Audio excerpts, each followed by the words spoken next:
படிக்கிற குழந்தைங்கள் என்ன மாதிரி ஒரு ப்ரெஷர் அவங்க கோ த்ரூ பண்ணுறாங்க, அதை வந்து பேரண்ட்ஸ் எப்படி புரிஞ்சுக்கணும், ஒரு குழந்தை படித்து ஒரு பெரிய ஆளாக லைஃப்பில் வரணுங்கிறது வந்து ஒரு அம்மா அப்பாவுக்கு வந்து எவ்வளோ ஒரு பெரிய ஒரு ரெஸ்பான்சிபிலிட்டி, பெயின் அப்படிங்கிறது வந்து குழந்தைங்களும் வந்து புரிஞ்சுக்கணும். எதுக்கு அம்மா அம்மா அப்பா எதுக்கு இதெல்லாம் நமக்கு பண்ணுறாங்கங்கிறது புரிஞ்சுக்கணும் அப்படிங்கிற ஒரு ரொம்ப முக்கியமான ஒரு மெசேஜ் இருக்குது. அதே மாதிரி மேக்ஸ் அப்படிங்கிறது எவ்வளோ பெரிய பிரச்சனை அப்படிங்கிறது எனக்கு நல்லா தெரியும். நான் +2ல் மேக்ஸில் ஃபெயிலு.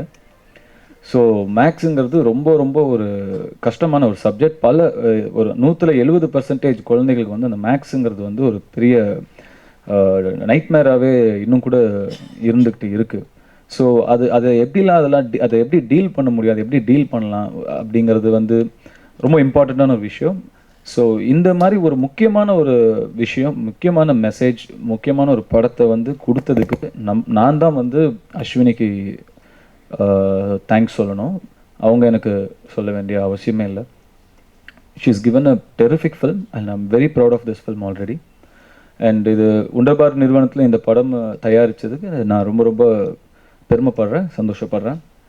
அமலா பாலுக்கு இது கெரியர் பெஸ்ட் பெர்ஃபார்மன்ஸ். நான் அதை இப்போவே சொல்கிறேன். நான் அந்த படம் பார்த்ததுலேருந்து அவங்க என்கிட்ட கேட்டுகிட்டே இருக்காங்க, என் பெர்ஃபார்மன்ஸ் பற்றி நீ ஒன்றும் சொல்ல, என் பெர்ஃபார்மன்ஸ் பற்றி நீ ஒன்றும் சொல்ல கேட்டுகிட்டே இருக்காங்க. இப்போ சொல்கிறேன், அது அவங்களுடைய கெரியர் பெஸ்ட் பெர்ஃபார்மன்ஸாக இருக்கும் இந்த பெர்ஃபார்மன்ஸ். இதை தாண்டி அவங்க பண்ணுவாங்களான்னு எனக்கு தெரில. இது வரைக்கும் அவங்க நிச்சயமாக இப்படி பெர்ஃபார்ம் பண்ணல. இதுதான் ஃபர்ஸ்ட். அண்ட் அடுத்த வருஷம் எல்லா அவார்டையும் நிச்சயமாக அவங்க தான் வாங்குவாங்க. அது இப்போவே நம்ம மார்க் பண்ணிக்கலாம். உண்டபாருடைய வரம் நினைக்கிறேன். இந்த குழந்தைகள்லாம் சூப்பராக பெர்ஃபார்ம், அவங்க ஆல்ரெடியே காக்கா முட்டையில் அந்த 2 பசங்களும் பெர்ஃபார்ம் பண்ணி தேசிய விருது வாங்கியிருக்காங்க. ஸோ நிச்சயமாக யுவாக்கும் கிடைக்கணும்னு நான் கடவுளை வேண்டிக்கிறேன். அண்ட் இந்த படத்துக்கு ஒரு வரமாகவும் ஒரு மிகப்பெரிய பிளெஸ்ஸிங்காக இசைஞானி இளையராஜா சார் அவரோட மியூசிக் கிடச்சிருக்கு. இதை விட ஒரு பெரிய பெருமை எங்களுக்கோ இல்லை எங்கள் நிறுவனத்துக்கோ இதுக்கு மேலே இருக்கவே முடியாது. அப்படி ஒரு மிகப்பெரிய பெருமையான ஒரு விஷயமாக நான் கருதுகிறேன். ராஜா சார் மியூசிக் இந்த படத்துக்கு கிடச்சிது. அஸ்வினி, அமலா எல்லாமே ரொம்ப ரொம்ப லக்கி. கூடிய சீக்கிரம் படம் ரிலீஸ் ஆகிடும். நாங்கள் டேட் அனௌன்ஸ் பண்ணிவிடுவோம்.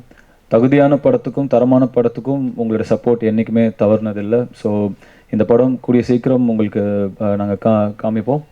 ஸோ உங்களுடைய சப்போர்ட் நிச்சயமாக இந்த மாதிரி ஒரு குவாலிட்டியான ஃபில்மும் ஒரு முக்கியமான ஃபில்மும் சொசைட்டியில் போய் சேர்றதுக்கு உங்கள் சப்போர்ட் நிச்சயமாக எங்களுக்கு தேவை. ஒரு ஆம்பளைக்கு எதிராக ஒரு ஆம்பளையவே டயலாக் பேச வச்சு தேட்டரில் இருக்கிற ஆம்பளைங்களையே அதுக்கு கைத்தட்ட வச்சுட்டாரு